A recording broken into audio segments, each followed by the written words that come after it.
In this short video today, we will discuss William Ouchi's theory Z of motivation.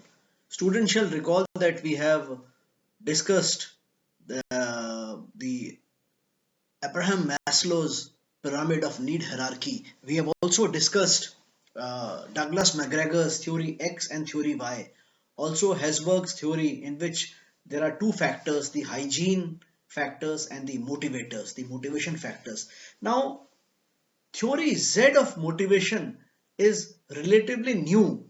To be honest, I had not studied it when I did my own master's in business administration in the 80s. This is because the first mention of theory Z came in the 1981 book by the propounder of this theory, who's Ouchi, William Ouchi, who did his MBA from University of Stanford and he did his PhD from University of Chicago, and right now he's a professor at University of he's a professor at in California, in the University of California. So what William Ouchi did in his book in 1981, he studied many companies in Japan and Japanese style of management and tried to compare them with the US style of management which prevailed in the 80s. Now, why did he do this? It is important to understand because in the 80s, the Japanese consumers had started to show very strong preference towards the US consumers had started to show very strong preference towards Japanese brands. General Motors, Ford, and Chrysler, they were playing second fiddle to Toyota and to Honda cars.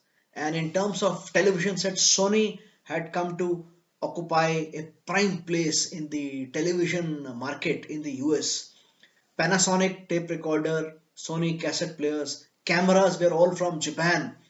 And so Japan had kind of created a stranglehold in the market, in the US market, which is the largest market, as everybody knows. US economy is the largest economy in the world. So uh, William Ouchi studied the Japanese style of management, and he found that Japanese electronic companies and the car companies and the washing machine companies and the two-wheeler companies were scoring over the US products. Why? Because of two reasons. They're very good quality, superior quality, but at lower prices. Superior quality at lower prices. And he said he came to a conclusion after studying the companies, the Japanese companies, that it had not so much to do with technology, but it had to do with the spirit, the ethos, the culture in the Japanese companies. And for example, he analyzed the differences between the American style of management and the Japanese style of management. American management style was characterized by one, short-term employment, short-term employments. Employees were on a contract largely. You contrast this with the Japanese system, which was not short-term, it was long-term. Some people said lifelong employment. Uh, the decision making in American companies was individual. In Japanese companies, it was collective, it was collaborative, it was not individual. Responsibilities in the American companies were individual responsibilities. In case of Japanese, these were collective group responsibilities. Japanese company, American companies, they had rapid promotions. For the guys who did well, take they could take a double promotion or they could take a quantum leap in their salaries. Not so in Japanese system. Explicit control mechanisms existed in Japanese companies, in American companies. Explicit control mechanisms. There were delegation of authority guides. This is your limit. You can go up to this. Beyond that, you have to go. Very strong departmentalization. Companies worked in silos. Perhaps to develop specialization. I don't know. In Japanese, there are very less silos. There was no such thing as my department or his department. It was company's department. And in the US companies, the career was specialized careers. So somebody who was in sales and marketing, he excelled in sales and marketing. He honed his skill in sales and marketing. Somebody who was in production, not so in Japan, not so in the Japanese setup. It was not specialized, but generalist kind of a career path for people. And employment. Employment terms were limited in American system to employee. So if there is an employee, he had a life insurance or he had a medical insurance. But in Japan, it was extended to the full families. To the full families. I'm talking of the 80s. Huh? Now Americans have incorporated a lot of good things for Japan. And see the irony. It was an American, Edward Deming, who in the 60s helped 50s, late 50s, 60s, helped the Japanese companies to rise and grow to such heights. Deming, who went to Japan in the 60s or late, is it 60s? Yeah, at the invitation of Japanese government. He was an American expert, and he went there. He went there at the insistence of Japanese government, and he brought about a lot of changes in the Japanese style of management.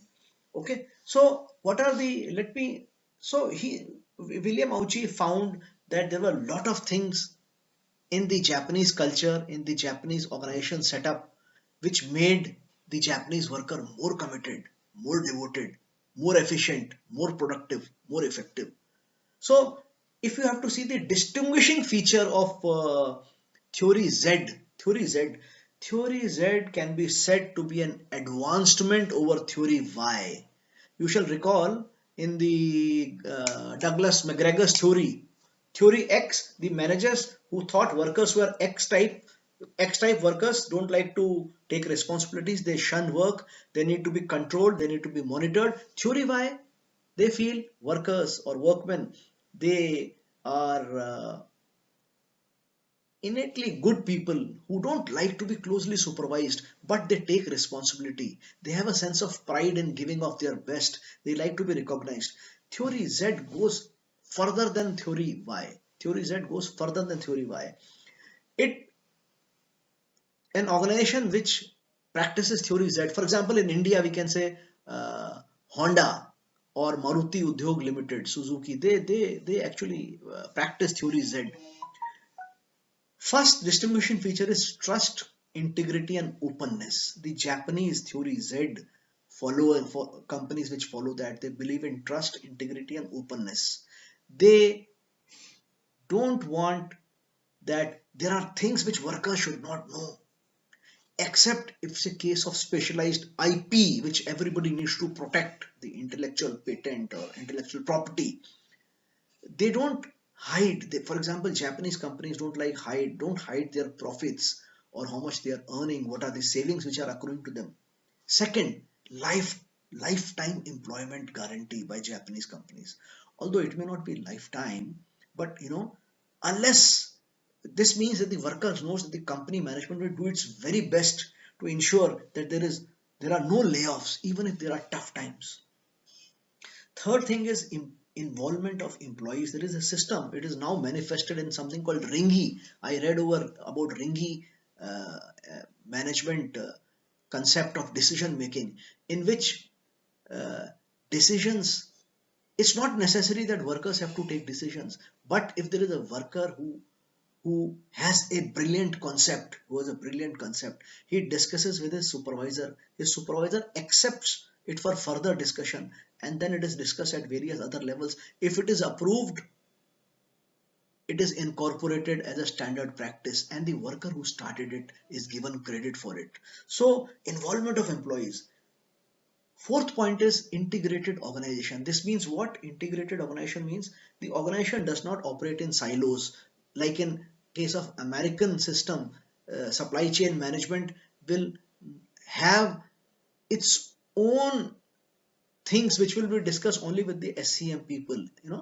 So SCM is not considered to be supply chain management, not considered to be separate from let us say finance. There is regular interaction, exchange of words, so that the organization believes in one holistic entity and not specialized, individualized departments.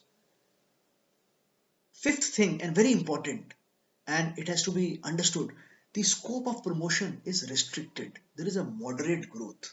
Growth is moderate. Now it will come as a shock if there is a moderate growth. See, in American system, somebody who does very well can have a meteoric rise. but not so in Japanese. But if the promotions are not there, then how do the Japanese companies keep their people motivated? Instead of vertical growth, they believe in horizontal growth. They believe in job rotation. So somebody who has had a stint in manufacturing can also go into design, can also go into quality control, can also go into marketing or sales or service. So by this, they are able to develop not specialized not specialized experts, but generalized uh, manpower. There are more generalist than specialist.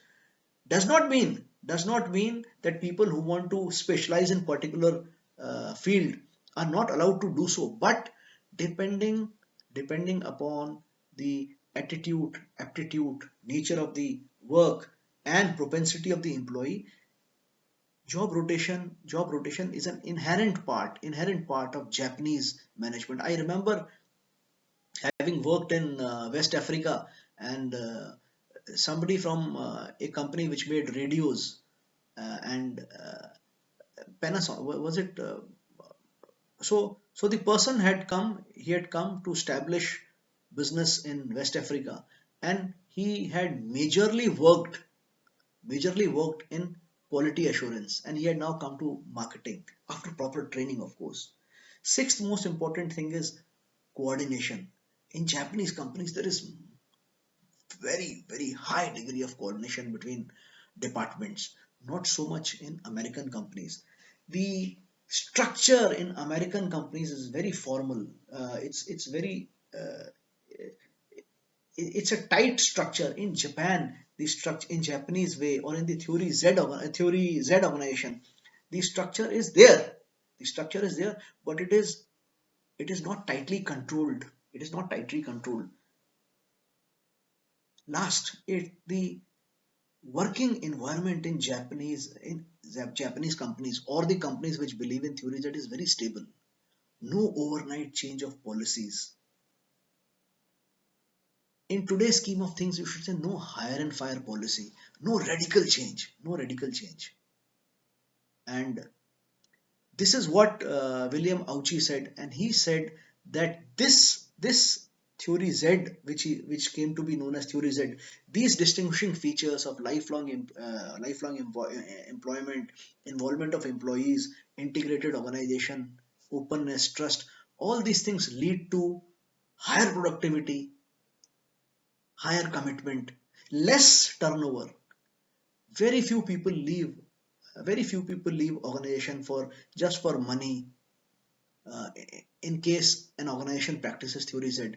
So employee retention is very high, employee morale is very high, and because the promotions are not not meteoric rises, they are incremental promotions, less promotions. There is less negative feeling of competitiveness towards other employees, more feeling of camaraderie and bonhomie among employees. Are there any criticisms of theory Z? Yes, of course. One thing is, it is said that not so much empirical research has gone into this. Not so much empirical research has gone into this, and we have taken the word of William Ouchi on this. Number two is that this kind of a system is very culture specific and a country culture. Japan developed so much of competitiveness after Japan was virtually marginalized during the Second World War.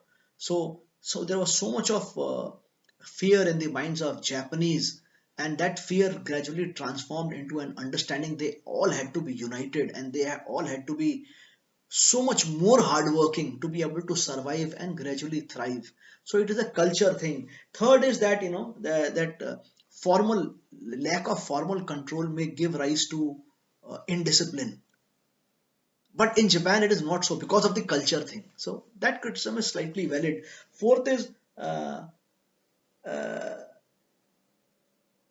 lifelong employment. Who can guarantee lifelong employment in today's era when technology is changing so fast, new products are replacing the old products? So this is a valid criticism. And last criticism is that if the promotions are moderate and restricted, the superstars or the or the very high achievers may not may feel demotivated to leave the organization. So these are some of the criticisms of theory Z by William Ouchi. But to recapitulate, where this theory Z, it's an extension or a better version of theory Y. It believes in trust, integrity, openness, lifetime employment, integrated uh, organization, very less silos, less formal control.